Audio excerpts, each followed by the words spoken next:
ఆంధ్రప్రదేశ్ ఏకైక రాజధానిగా అమరావతికి చట్టబద్ధత కల్పించే కీలక బిల్లుకు లోక్సభ ఆమోదం తెలిపింది. ఏపీ పునర్విభజన సవరణ చట్టం పేరుతో కేంద్ర హోంశాఖ సహాయ మంత్రి నిత్యానంద రాయ్ ప్రవేశపెట్టిన బిల్లుకు లోక్సభ ఆమోదం తెలిపింది. చర్చ అనంతరం ఈ బిల్ ఆమోదం పొందినట్టు ప్యానెల్ స్పీకర్ తెన్నేటి కృష్ణప్రసాద్ ప్రకటించారు. అటు ఈ బిల్లుకు కాంగ్రెస్ ఎంపీలు మద్దతు తెలిపారు. ఇటు అమరావతికి తాము వ్యతిరేకం కాదు అంటూనే బిల్లు తీరు సరిగా లేదని వైసీపీ సభ్యులు వాకౌట్ చేశారు. ఈ బిల్పై సభలో సుమారు 2 గంటల పాటు సుదీర్ఘ చర్చ జరిగింది. తెలుగుదేశం, బీజేపీ, జనసేన, కాంగ్రెస్ పార్టీలు బిల్లుకి మద్దతు పలకగా వైసీపీ ఎంపీలు చర్చ మధ్యలో సభ నుంచి వాకౌట్ చేశారు. 2024 జూన్ 2 నుంచి ఈ సవరణ వర్తించేలా బిల్లులో పొందుపరిచారు. ఈ చట్ట సవరణతో రాష్ట్రానికి అమరావతి ఏకైక రాజధానిగా చట్టపరమైన భద్రత లభిస్తుంది. లోక్సభ ఆమోదం పొందిన ఈ బిల్లు రేపు రాజ్యసభ ముందుకు వెళ్లనుంది. పెద్దల సభలో కూడా ఆమోదం పొందితే రాష్ట్రపతి ఆమోదంతో చట్టంగా మారనుంది.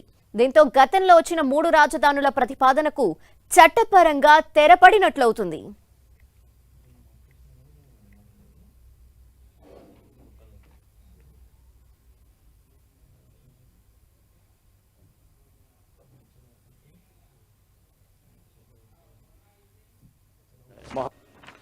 प्रश्न यह है कि खंड 1 अधिनियम सूत्र और विधेयक का पूरा नाम विधेयक का अंग बने। जो सदस्य इसके पक्ष में है वो हाँ कहें, जो सदस्य विरोध में है वो ना कहें। मेरे विचार में निर्णय हाँ वालों के पक्ष में हुआ, हाँ वालों के पक्ष में हुआ। खंड 1 अधिनियम सूत्र और विधेयक का पूरा नाम विधेयक के अंग बने। मंत्री अब यह प्रस्ताव करे कि विधेयक को पारित किए जाए। महोदय, मैं प्रस्ताव करता हूं कि विधेयक पारित किया जाए। प्रश्न यह है कि विधेयक को पारित किया जाए। जो सदस्य इसके पक्ष में है वो हाँ कहें, जो सदस्य विरोध में है वो ना कहें। मेरे विचार में निर्णय हाँ वालों के पक्ष में हुआ, हाँ वालों के पक्ष में हुआ। प्रस्ताव स्वीकृत हुआ और विधेयक पारित हुआ। प्रश्न यह है అమరావతి చట్టబద్ధత బిల్లు లోక్సభలో ఆమోదం పొందింది. దీనికి సంబంధించిన డీటెయిల్స్ మా ప్రతినిధి గోపి అందిస్తారు. గోపి,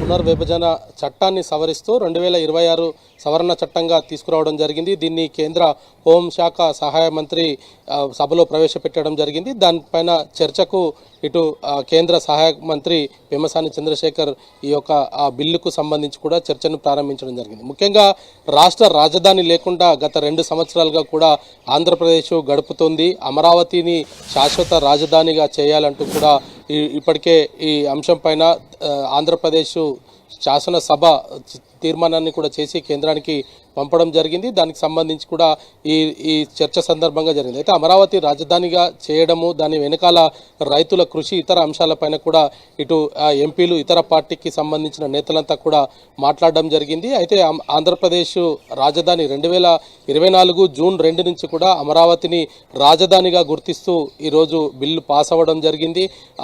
కేవలం అమరావతి ప్రాంతమే కాదు, సిఆర్డీఏ ప్రాంతం అంతా కూడా ఇక ముందు అమరావతి ప్రాంతంగా ఉండబోతుందనేది కూడా ఈ బిల్లు చెప్తుంది. అయితే ముఖ్యంగా ఇటు వైఎస్ఆర్సీపీ కూడా ఈ బిల్లును వ్యతిరేకించకపోవడం, అంటే అమరావతి రాజధానిగా చేయడాన్ని తాము వ్యతిరేకించట్లేదు, కానీ బిల్లు తెచ్చిన విధానాన్ని తాము వ్యతిరేకిస్తున్నామంటూ కూడా ఇటు సభలో చెప్పడం జరిగింది.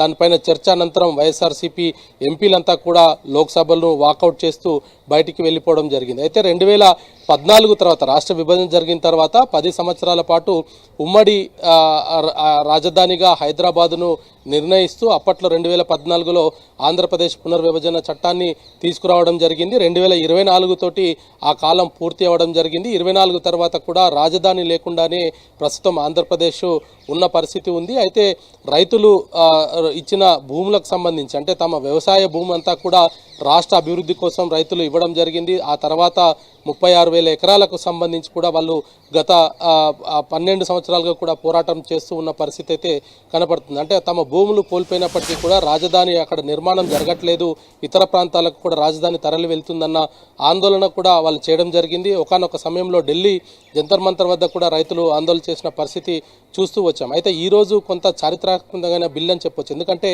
దేశంలో ఎక్కడ కూడా ఏ రాష్ట్రానికి కూడా రాజధానికి నిర్మిస్తూ అంటే రాజధానిగా ప్రకటిస్తూ ఒక బిల్లు పెట్టడం అనేది కూడా మొట్టమొదటిసారి ఆంధ్రప్రదేశ్ విషయంలోనే జరిగిందని చెప్పొచ్చు. అప్పట్లో ఆ బిల్లుకు సంబంధించి 2014లోనే ఏ రాజధాని అనేది మాత్రమే అప్పటి బిల్లులో ఉండేది. ఆ రాజధాని పేరు స్పష్టత లేకపోవడము, దాంతో అనేక సమస్యలు కూడా ఆంధ్రప్రదేశ్లో ఎదురవడం జరిగింది. ప్రాంత అభివృద్ధికి సంబంధించి కావచ్చు, ఇతర అంశాలపైన కూడా రాజధాని లేని రాష్ట్రంలో నిర్మాణాలు కొంత కుంటుపడ్డ పరిస్థితి ఉంది. అభివృద్ధి అంతా కూడా జరగలేదనేది కూడా అనేక మంది నిపుణులు చెప్తూ ఉన్నారు. సో ఇటువంటి సిచ్యువేషన్లో ఈరోజు ఈ యొక్క బిల్లుకు సంబంధించిన ప్రతులు రావడము, ఆ బిల్లు లోక్సభలో ప్రవేశపెట్టడము, మోజువాని ఓటుతోటి ఆ బిల్లు పాస్ అవ్వడం జరిగింది. మరి రేపు రాజ్యసభ ముందుకి ఈ బిల్లు రాబోతుంది. అయితే బిల్లును వ్యతిరేకించకనప్పటికీ అంటే బిల్లు తీసుకొచ్చిన విధానాన్ని, బిల్లుకు సంబంధించిన అంశాలను వైఎస్ఆర్సీపీ ఒకవైపు వ్యతిరేకించింది. మరి రేపు రాజ్యసభలో బిల్లు పాస్ అవుతుంది.